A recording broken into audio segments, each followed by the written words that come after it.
Before I start this video off, guys, I would just like to personally thank you all for 3,000 subscribers. Now, I am working on my 3,000 subscriber special, hence why there was not a video on Wednesday. I am working very hard on it. It's a very complicated video, but I will have it out hopefully this week. But yeah, guys, thank you so much for 3,000, and let's get into the video. You know, guys, I'm pretty sure at one point in your guys' lives, there's probably been a situation where you're pretty much about to get wrecked until someone steps in. Now, one of these situations did happen to me, guys. My name is ForeverElite, and let's get right into the story. So a situation like this, where I was basically going to get destroyed unless someone stopped to, even help, was when I was actually 11. Now, this took place in 2011, and I was currently in 6th grade.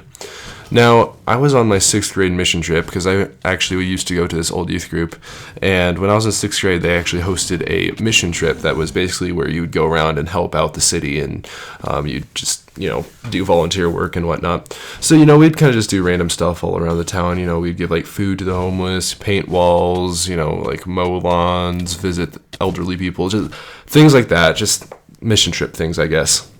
So at night we would play games, do random activities. We would just kind of talk about the day and just, describe what happened and whatever. So it was just kind of like a recap at night. So this was actually all based at my old church where we used to stay overnight, and we would just kind of derp around for a long time after the work days.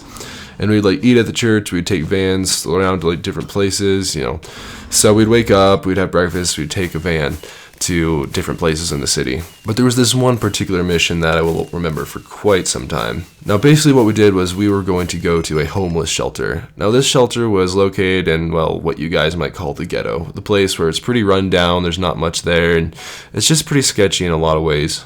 So what they needed us to do was actually help refurbish a bunch of apartment-like units for homeless people to sleep in.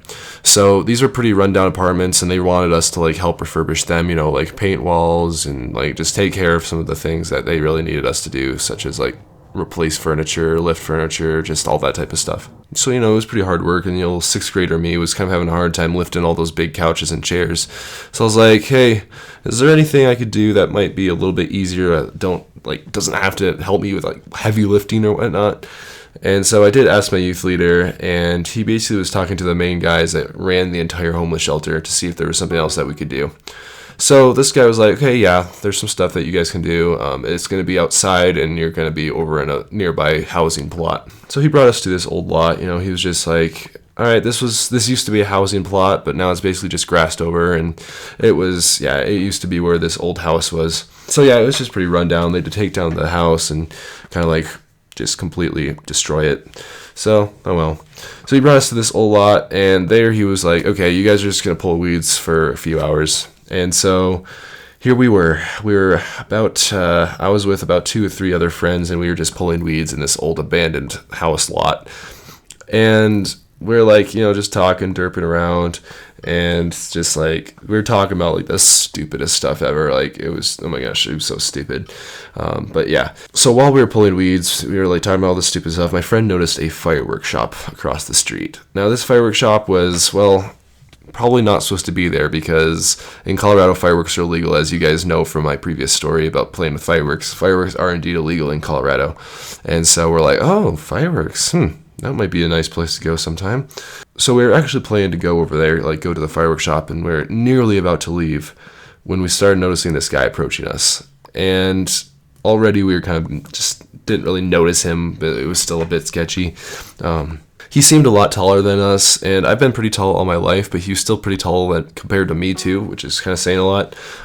So it was okay, this is a bit weird. We're just gonna keep pulling weeds. And we noticed that he was staggering quite a bit. He was kind of tripping over his own feet, just limping, just really, really acting strange. And so it was kind of alerting us, giving us that little alarm in our brains all over the place. And keep in mind that we are actually not supervised, which wasn't the best idea on my old youth leader's part, because there's a bunch of 6th graders just pulling weeds in the ghetto by themselves, and it's maybe you should have someone helping that's an adult too. But there wasn't. So this guy kept coming closer, and this time we were starting to pay a little bit more attention to him. We're like, okay, what's going on? This is not going to be a good thing. So he's still coming closer. We continue to pull weeds. And then he started coming up to us. He was getting really close, and finally he just came up to us, and he was trying to talk to us, but he was really mincing his words. So it was pretty obvious that he was drunk or on something, or just definitely something impaired with him. And so he was like, okay, that's weird. So he then proceeded to start to yell at us. He's like, hey, get out of my house. This is my house. What are you guys doing here? And this was really awkward because we didn't see anything that like led us to believe someone was actually living here. So we didn't see like a cardboard box or blankets or any sort of belongings. So we're like, okay, we're not in your house. This is just definitely this is a housing plot. There's no one that is living here. We could tell that he was definitely tripping. And then all of a sudden he started to pick up a shovel that we were using to pull weeds. And at this point, yeah, we're like, okay, this is not good. So he looked like he was about to hit one of my friends, and as he was about to hit one of my friends, one of my youth leaders actually came in and stopped him and saved the day, so that was pretty scary. But he basically stopped the hobo from completely wrecking us with a shovel, and the guy kind of just hobbled away.